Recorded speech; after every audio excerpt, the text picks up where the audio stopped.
क्योंकि बहुत सारी सौगातें आज प्रधानमंत्री की तरफ से हरियाणा वासियों को मिलने वाली हैं। हम आपको बताएं कि और ये जो आप देख रहे हैं किस तरह से वहाँ पे डबल इंजन की सरकार हरियाणा में और प्रधानमंत्री नरेंद्र मोदी जो वहाँ पे जो जिसका शिलान्यास करने वाले हैं, जो बहुत सारी परियोजनाएं हैं वो किस तरह से जब बनकर तैयार होगा, वो किस तरह से मॉडल दिखेगा, इसका वो मुआयना करते हुए और एम्स जो अस्पताल है रेवाड़ी में उसका वो शिलान्यास करेंगे अब से कुछ ही देर के बाद। और ये सारी चीज़ें बताई जा रही हैं कि वो किस तरह से वो जो अस्पताल जब बनकर तैयार होगा तो किस तरह से दिखेगा, इस बात की सारी जानकारी वहाँ के जो अधिकारी हैं वो प्रधानमंत्री को इस वक्त देते हुए। तो प्रधानमंत्री इस वक्त हरियाणा के रेवाड़ी में और अब से कुछ ही देर के बाद प्रधानमंत्री नरेंद्र मोदी एम्स अस्पताल की जो आधारशिला है वो रखने का काम करेंगे और उस वक्त ये अस्पताल जब बनकर तैयार होगा तो कैसा दिखेगा इसका वो मुआयना करते हुए। और साथ ही साथ प्रधानमंत्री शहरी परिवहन की बात हो, स्वास्थ्य की बात हो, रेल की बात हो, पर्यटन की बात हो, इन तमाम सेक्टर्स के लिए 9,750 करोड़ रुपए से अधिक की कई विकास परियोजनाओं का प्रधानमंत्री अब से कुछ ही देर के बाद उद्घाटन और शिलान्यास करने वाले हैं। तो आज का दिन हरियाणा के लिए बहुत ही महत्वपूर्ण, आप देख सकते हैं इन तस्वीरों में वो तमाम चीज़ें बताई और समझाई जा रही हैं कि किस तरह से जब ये बनकर तैयार होगा तो फिर कैसा दिखेगा। उसके बाद साथ ही साथ प्रधानमंत्री रोहतक, महम, हांसी खंड में ट्रेन सेवा को भी हरी झंडी दिखाएंगे। उसके बाद हरी झंडी दिखाने के बाद इससे होगा ये कि रोहतक और हिसार क्षेत्र में जो कनेक्टिविटी है, रेल कनेक्टिविटी, उसमें काफ़ी सुधार होगा और जो रेल के मुसाफिर हैं उनको काफ़ी इससे फ़ायदा होगा और रोहतक और हिसार के बीच यात्रा का समय भी काफ़ी बच जाएगा। तो ये सारी चीज़ें तोहफे के तौर पर, सौगात के तौर पर आज प्रधानमंत्री हरियाणा को देने वाले हैं। साथ ही साथ गुरुग्राम मेट्रो रेल परियोजना की भी आधारशिला रखेंगे।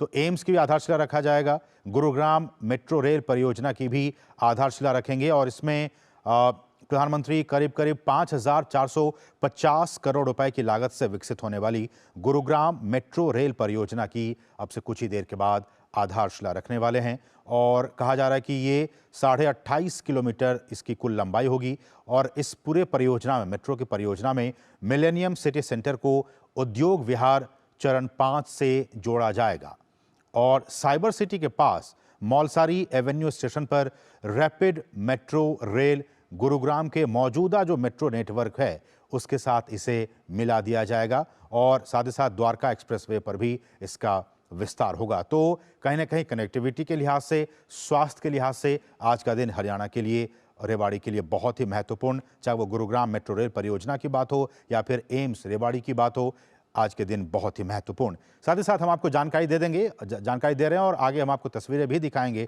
कि किस तरह से प्रधानमंत्री कुरुक्षेत्र के लिए ज्योतिसर में जो नवनिर्मित अनुभव केंद्र है उसका भी अब से कुछ ही देर के बाद उद्घाटन करने वाले हैं और कहा जा रहा है कि ये अनुभवात्मक संग्रहालय जो है वो लगभग 240 करोड़ रुपए की लागत से बनाया गया है। ये म्यूजियम होगा, अनुभवात्मक संग्रहालय, और उसका प्रधानमंत्री उद्घाटन करेंगे। ये संग्रहालय जो म्यूजियम है वो 17 एकड़ में फैला हुआ है जिसमें कि 1 लाख वर्ग फीट से अधिक इंडोर जगह है और यहाँ पे महाभारत की महाकाव्य गाथा और गीता की शिक्षाओं को ये म्यूजियम में जीवंत आपको नजर आएगा। तो रेलवे की परियोजनाओं हो या फिर ये म्यूजियम की बात हो, गुरुग्राम मेट्रो की बात हो या फिर एम्स की बात हो, तो आज का दिन बहुत ही महत्वपूर्ण। प्रधानमंत्री उन तमाम परियोजनाओं का किस तरह से जब बनकर तैयार होगा उसका मुआयना करते हुए, तमाम अधिकारी उनको समझाते हुए कि किस तरह जब ये सारी चीज़ें बनकर तैयार होंगी तो किस तरह से हरियाणा के लोगों के लिए, और न सिर्फ हरियाणा के, रेवाड़ी के, बल्कि आसपास के जो ज़िले के जो लोग हैं, आसपास के राज्य के जो लोग हैं, उनको भी स्वास्थ्य के लिहाज से, कनेक्टिविटी के लिहाज से काफ़ी फ़ायदा होगा। और मोटी बात ये तो हुई परियोजनाओं की बात, लेकिन मोटी बात ये कि हमने देखा जब आम बजट पेश किया जा रहा था, वित्त मंत्री जब निर्मला सीतारमण पेश कर रही थी, उन्होंने कहा कि इस बार के बजट में भी, और सरकार की कोशिश भी रही है बीते 10 वर्षों में, कि जो बुनियादी अवसंरचना से जुड़े जो परियोजनाएं हैं उन पर बहुत ज़्यादा सरकार खर्च कर रही है, यानी कि कैपिटल एक्सपेंडिचर, इसको हम कैपेक्स के तौर पर कह सकते हैं कि कैपिटल एक्सपेंडिचर में लगातार सरकार बहुत ज़्यादा पैसा खर्च कर रही है, चाहे वो स्वास्थ्य के क्षेत्र की बात हो, आधारभूत संरचनाओं की बात हो, कनेक्टिविटी की बात हो, संचार की बात हो, स्वास्थ्य से जुड़े जो अवसंरचनाएं उसकी बात हो। तो सरकार की कोशिश यही है कि पूरे देश में जो अवसंरचना, बुनियादी अवसंरचना से जुड़े जो क्षेत्र हैं, उन पर ज़्यादा से ज़्यादा खर्च किया जा सके। और ये लाइव तस्वीर है।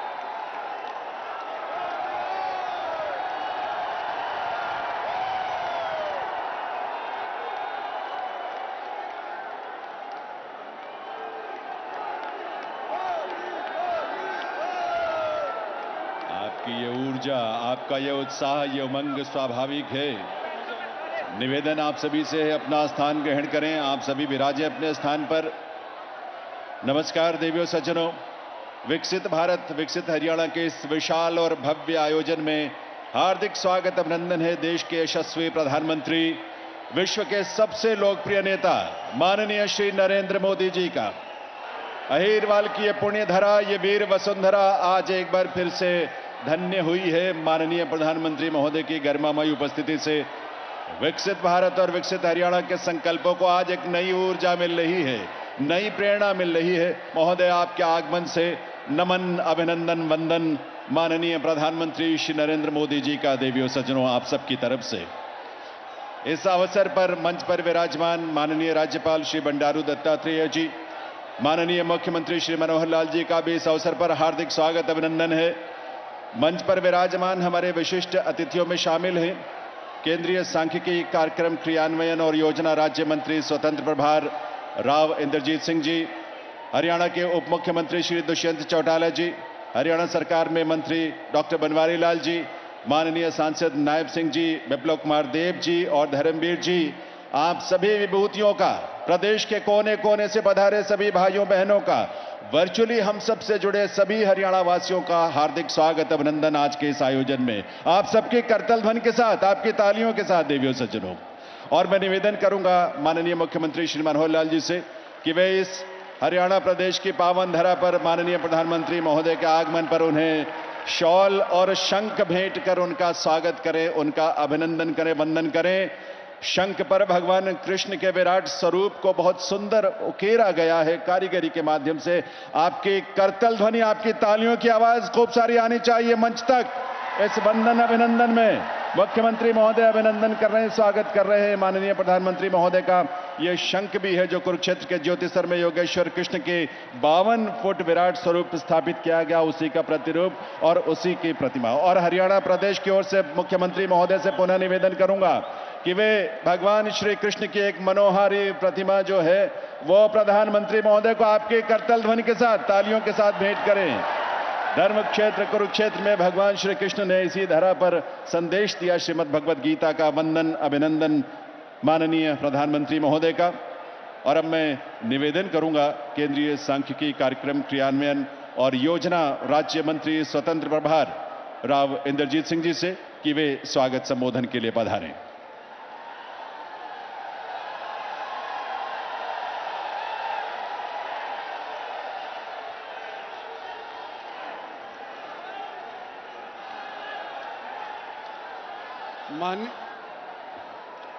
माननीय प्रधानमंत्री श्रीमान नरेंद्र भाई जी मोदी, गवर्नर साहब बंडारू दत्तात्रेय जी, चीफ मिनिस्टर मनोहर लाल जी, सम्मानित मंच, इलाके की आई हुई सरदारी, भाइयों और बहनों, आज मुझे मोदी जी का स्वागत करने के लिए बुलाया गया है और मैं ये कहना चाहता हूं कि ये दूसरी बार नरेंद्र भाई मोदी का रेवाड़ी के अंदर आगमन हुआ है।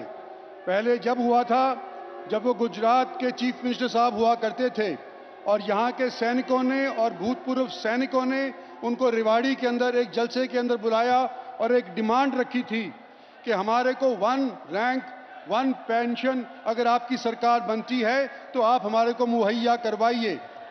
सन 14 के अंदर नरेंद्र भाई मोदी की सरकार मेजॉरिटी के साथ बनी और सबसे पहले जो कार्य उन्होंने किया था वो 1 रैंक 1 पेंशन मंजूर करी थी।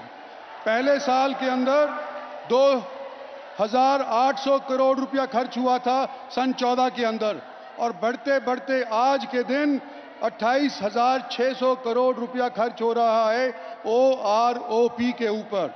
ये पहली झलक थी मोदी के गारंटी की। जब आपने सरकार संभाली तो उस टाइम के ऊपर सन 14 के अंदर केवल 7 एम्स हुआ करते थे। भारतवर्ष के अंदर केवल 7 एम्स हुआ करते थे और आज के दिन आप ये 22वें एम्स का शिलान्यास रखने के लिए आए हैं। दूसरी पारी आपकी सन 19 के अंदर शुरू हुई थी। भारी बहुमत 300 सीट और 300 से अव्वल सीट भारत की जनता ने आपको दिलाई थी। लेकिन साथ साथ क्या हुआ कि कोविड का भी प्रकोप हमारे ऊपर आकर के मंडलाने लगा।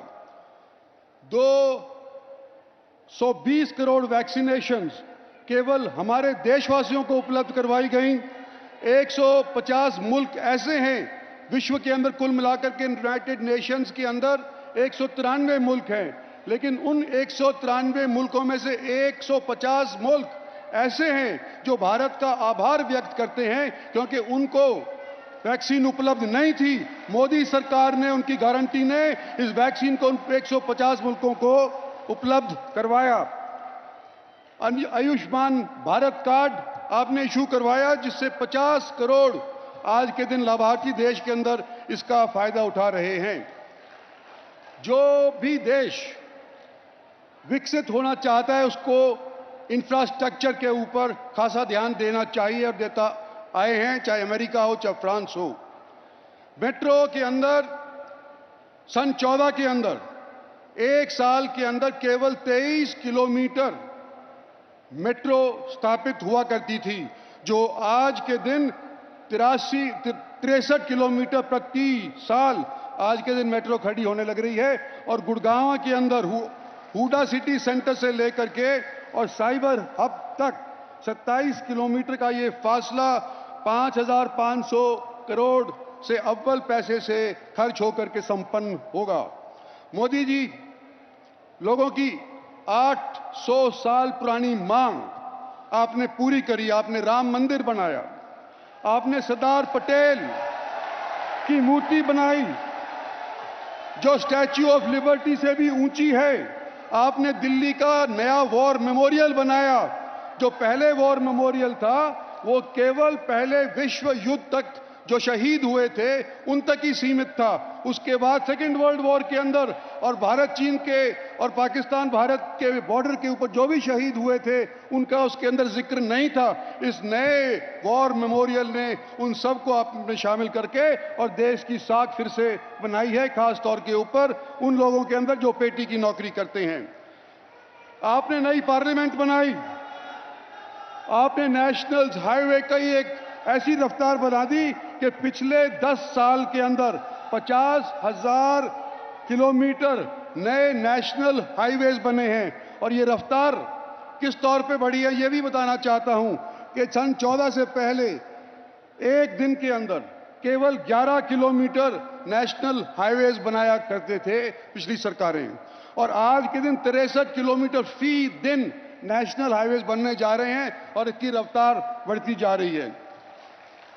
अंत में, ज्यादा लंबा नहीं मैं बोलूंगा, अंत में एक ही कहना चाहता हूं कि जो भी देश विकसित होना चाहता है कैसे भांपा जाता है कि विकसित की राह आज के दिन ये पकड़ रहा है। उसकी जीडीपी देखी जाती है, सालाना क्या आय उसकी है वो देखी जाती है। और कोविड के बाद अगर आप इकोनॉमिक सेंसस के साथ हिसाब लगाएं तो चाइना की सिर्फ 3% जीडीपी बढ़ी, यूएस की 2.1% जीडीपी बढ़ी, फ्रांस की 2.5% जीडीपी बढ़ी, जबकि भारतवर्ष की पिछले साल के अंदर 22-23 के अंदर 7.2% जीडीपी बढ़ी। मोदी जी, मैं आपके सामने खड़ा होकर के ये कहना चाहता हूं कि जो पिछले 10 साल के अंदर आपने काम किए हैं न केवल वो लाजवाब हैं बल्कि बेमिसाल हैं। आपके उपनिवेशक मैं कह रहा हूं, लेकिन वास्तव के अंदर आज के दिन भारतवर्ष विकसित होने जा रहा है। भगवान आपको लंबी आयु दे, भगवान आपको तीसरी टर्म दे, ताकि 2047 के अंदर जो आपने सपना हम सबको दिखाया है कि भारत विकसित हो सकता है, वो पूरा कर पाएं। इन्हीं शब्दों के साथ मैं आप लोगों का भी, जो आप तशरीफ लाए, आपका भी धन्यवाद करना चाहता हूं और मोदी जी का भी धन्यवाद करना चाहता हूं कि वे खुद स्वयं हमारे बीच के अंदर उपस्थित होकर के इसका शिलान्यास करने के लिए पहुंचे हैं। भगवान करे आने वाले समय के अंदर ये जो सब सपने हैं इनको आप साकार करवाएं। धन्यवाद। जय हिंद, जय शंकर।